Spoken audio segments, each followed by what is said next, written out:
Olá, hoje vamos falar mais sobre módulos e subrrotinas em Python. Nós vamos compreender o uso de funções embutidas, funções que já vêm prontas com o Python, a importação e criação de novos módulos, a passagem de parâmetros, a execução de programas em Python e alguns comandos novos. O Python já vem com as baterias inclusas, um conjunto de funções prontas para uso. Isso quer dizer que nem tudo que você precisa é necessário escrever do começo. Python vem com um conjunto muito útil de funções para você utilizar. É o que acontece, por exemplo, com os comandos input e print para entrada e saída de dados. São funções como aquelas que você escreve, mas que o Python já traz pronta para você utilizar.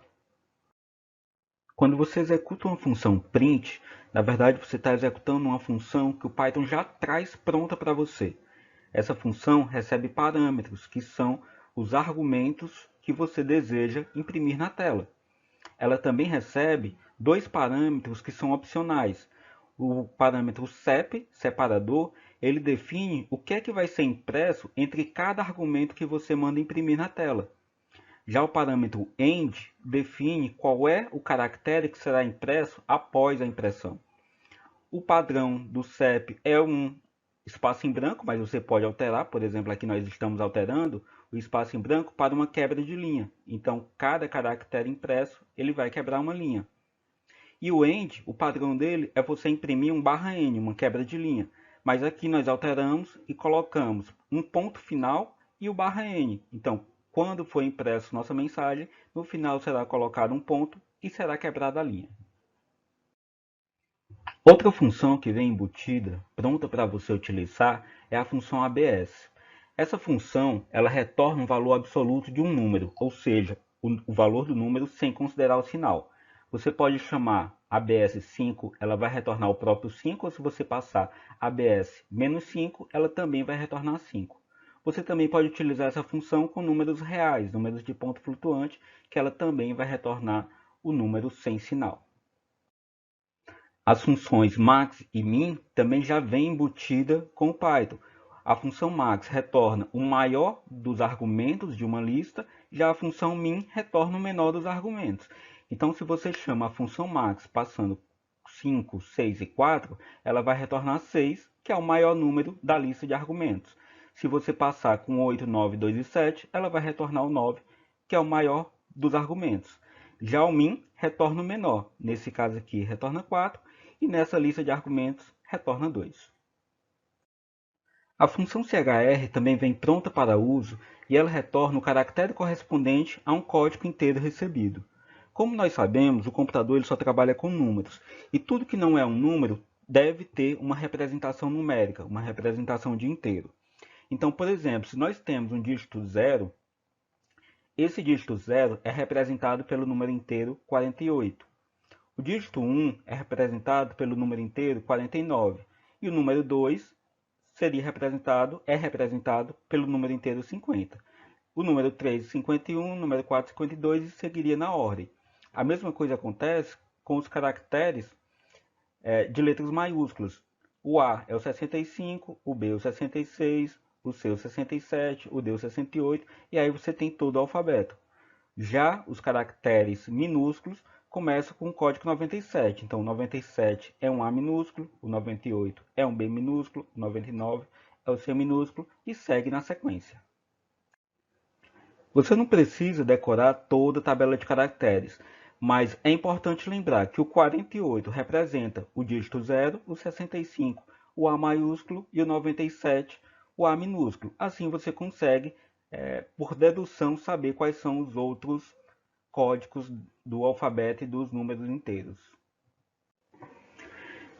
Então tenham cuidado, se lhe perguntarem se o A maiúsculo é maior do que o A minúsculo, você vai responder sempre que não. Isso é falso. Por quê? Porque o A maiúsculo tem código 65, já um A minúsculo tem código 67. Então, o A maiúsculo é menor que um A minúsculo. Eu recomendo que vocês pesquisem sobre as tabelas Unicode e ASCII para conhecer melhor os códigos dos caracteres. Já a função word, ela recebe um caractere e retorna o código desse caractere. Então, o OR do caractere 0 é 48, o OR do caractere do dígito 1 é 49, do 2, 50, e aí vai na ordem. Do A maiúsculo é 65, do A minúsculo é 97, e você tem todos os códigos. Então, essa função, ela complementa a função CHR. A função CHR recebe o número inteiro, o código inteiro, e ela retorna o caractere. Já a função ORD recebe o caractere e retorna o número inteiro desse caractere. Outra função embutida muito útil é a função len. Ela vai retornar o comprimento, a quantidade de itens de um objeto, normalmente de uma string. Então, se você tem aqui a string IFPI e você chama len IFPI, ela vai te retornar 4, o número inteiro 4. Por quê? Porque nessa string você tem 4 caracteres. Já se você tem aqui uma concatenação de caracteres, um caractere A mais um caractere BC mais um caractere DEF, ela vai te retornar 6, porque a concatenação dessas strings tem comprimento 6. Esses são alguns poucos exemplos de funções embutidas que o Python traz prontos para você usar. Uma lista de funções está disponível nessa parte da documentação e eu recomendo que você dê uma olhada. Se alguma função que você deseja não está embutida no núcleo do Python, é bem possível que ela esteja disponível em um módulo. A diferença entre você utilizar uma função embutida e uma função disponível no módulo é que você precisa importar o módulo que contém essa função. Por exemplo, o módulo math ele contém várias funções matemáticas. Para você fazer a importação, você utiliza a palavra reservada import e o nome do módulo que você deseja importar. Uma vez que o módulo esteja importado, você consegue utilizar tudo que está dentro desse módulo. Por exemplo, aqui nós estamos utilizando math.py. Nós estamos utilizando a constante π que está dentro do módulo math. Ele vai me retornar aqui o valor. Nós também temos a constante de Euler nesse módulo. Então você chama math.e e ele vai te retornar a constante de Euler. Nós temos funções para calcular raiz quadrada. Então você chama math.sqrt e ele vai te retornar a raiz quadrada do número que receber por parâmetro. Nós também temos funções para converter graus em radianos, para retornar seno, cosseno, tangente e várias outras tarefas matemáticas que nós podemos precisar dentro de um programa, nós conseguimos fazer simplesmente importando esse módulo math. Se você quiser importar apenas algumas funções de um módulo, ao invés de importar o módulo inteiro, você pode fazer isso utilizando a sintaxe from, o nome do módulo, import as funções que você deseja. Nesse caso, eu estou importando apenas as funções seno, a constante π, a função cosseno e a função sqrt. No caso aqui, eu ainda estou renomeando a minha função π, de pi minúsculo, como pi maiúsculo. Em termos de processamento, de tempo de execução, não faz diferença você carregar um módulo inteiro ou apenas algumas funções. A grande vantagem de você importar apenas os nomes da função que você deseja é que você não precisa utilizar a sintaxe com o nome do módulo, ponto. Então, nesse caso, se nós quisermos usar π, basta escrever π sem precisar colocar math.py. Se nós quisermos utilizar seno, basta utilizar a função seno sem precisar colocar math.seno, ou cosseno, ou a raiz quadrada. Então, se você importa apenas a função específica, você não precisa colocar o nome do módulo seguido do ponto. O módulo random ele traz geradores de números pseudo-aleatórios. O Python ele é cuidadoso ao chamar esses números de pseudo-aleatórios, já que sendo o computador uma máquina determinística, você não consegue gerar números verdadeiramente aleatórios. Nós não vamos ser tão cuidadosos nesse sentido. Então, quando eu falar em número aleatório, entenda que eu estou falando de número pseudo-aleatório. A função seed ela inicializa esse gerador de número aleatório. Então é recomendado que sempre que você utilizar o módulo random, ou alguma função desse módulo random, execute primeiro a função seed, para reinicializar o gerador de números. Já a função random, ela vai retornar para você um número aleatório, ou pseudo-aleatório, entre 0 e 1. Se você quer gerar um número inteiro aleatório, a opção é você utilizar a função range e passar o número inteiro. Se você passa range 10, ela vai te retornar um número inteiro entre 0 e 9, ou seja, o número que você passou como argumento menos 1. Você pode, se desejar, definir qual é o início. Ao invés do 0, que é o padrão, você pode definir range 1, 7. Nesse caso, você vai ter um número aleatório entre 1 e 6. O módulo random traz também uma função que sorteia o valor de uma lista. É a função choice. Então, você chamando random.choice e passando uma lista de valores, ele vai te retornar um valor dessa lista aleatoriamente. Eu recomendo que você dê uma pesquisada na documentação e veja melhor as outras funções que vêm nesse módulo random. Falamos apenas de dois dos módulos que o Python traz para você importar. Nós falamos do módulo math e do random. Existem muitos outros pacotes, outros módulos que vale a pena você verificar na documentação.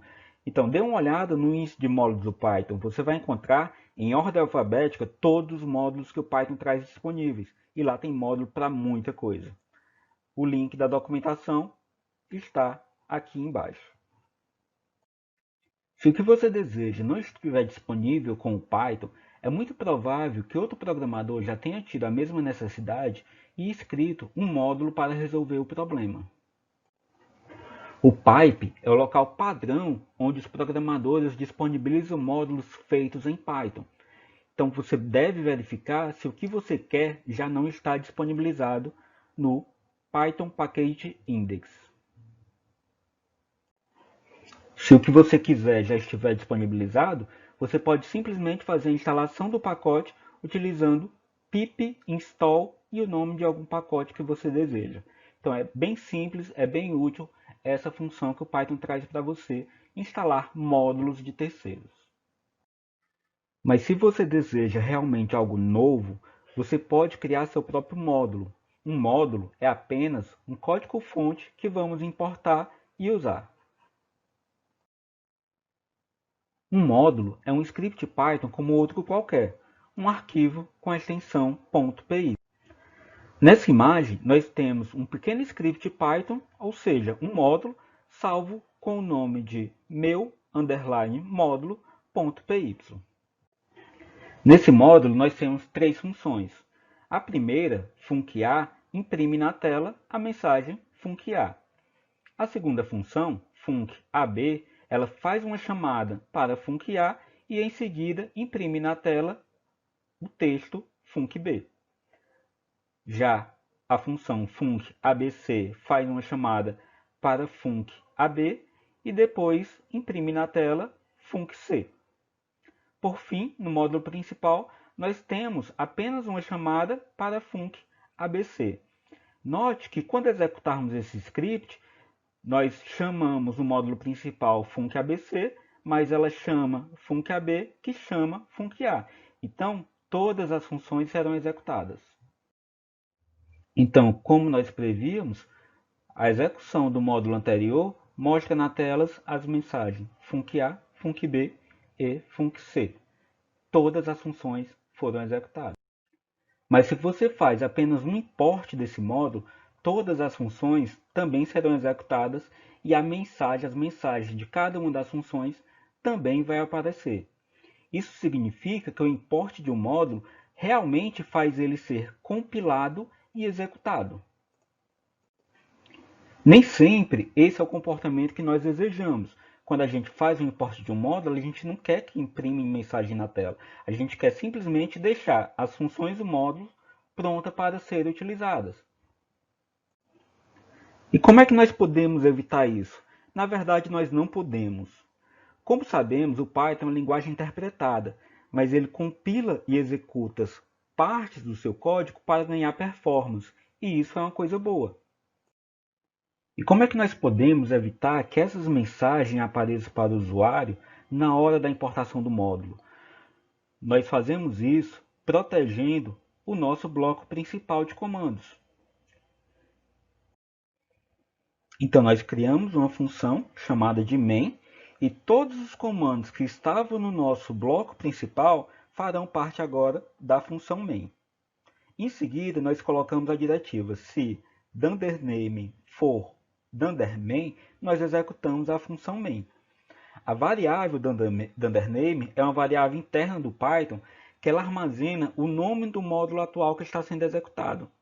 Neste caso, o código de inicialização verifica, através da variável DunderName, se o módulo é o principal e executa apenas se ele estiver sendo como principal, se ele estiver sendo executado como o módulo principal do programa e não em um import.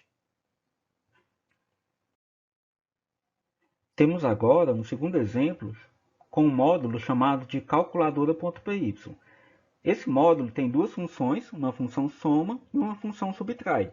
E para controlar a execução, criamos a função main, que faz o print de uma soma e de uma subtração apenas se esse módulo estiver sendo executado como o módulo principal do programa, e não em um import. Quando você fizer um import, o nome do módulo não vai ser main e nada será executado, ou seja, esses prints não aparecerão para o usuário que fizer o import desse módulo.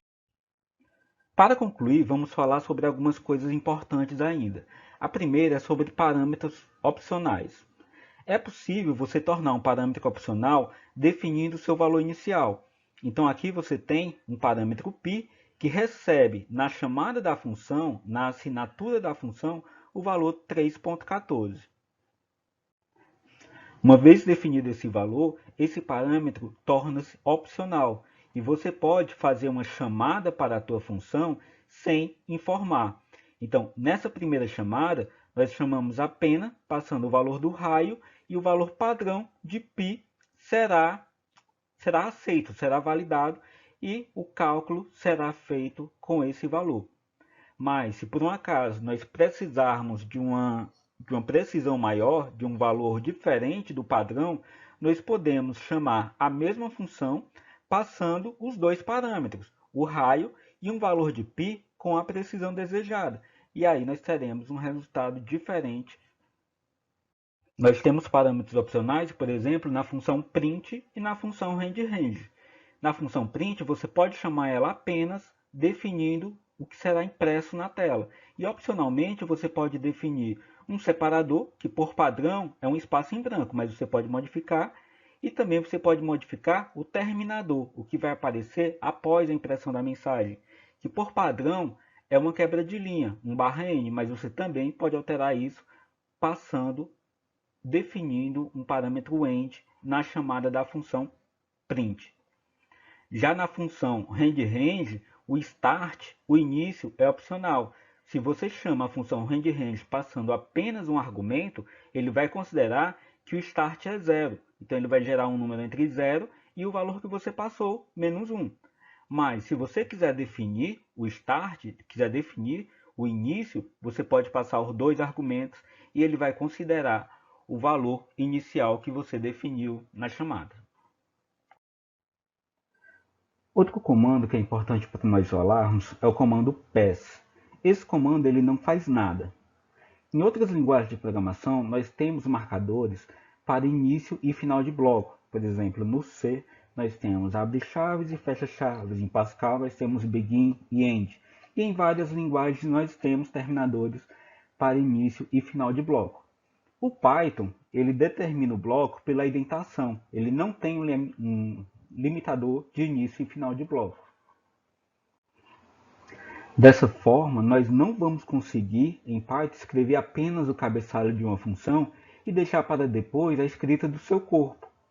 Essa é uma prática comum quando nós estamos programando. Por exemplo, nós escrevemos aqui o cabeçalho da função, mas o corpo dela eu preciso deixar para depois. Depois eu vou definir como é que eu faço isso. Então, eu preciso de uma palavra para dizer para o interpretador: interpretador, ignore isso aqui. Simplesmente passa adiante. A forma de fazer isso é colocando o comando pass. O none é uma ausência de valor. Toda função que não tem um valor definido por return, ela vai retornar none. Então, se você tem aqui uma função, minha função, que ela não faz nada, se você atribuir o retorno dessa função para uma variável, ela vai imprimir none. Por último, nós queremos lembrar para vocês que sempre que você tiver um problema que não estiver conseguindo resolver, é bom você fazer a depuração do teu código, que é uma execução passo a passo. Nela você consegue rastrear o valor das variáveis e verificar onde é que você está errando. Uma ferramenta muito boa para você fazer isso é o Python Tutor. Então você entra no endereço do Python Tutor, escreve teu código lá e vai executando passo a passo utilizando o next ou prev, e nessa execução você vai rastreando o que está acontecendo com o teu código e consegue encontrar onde é que você está errando.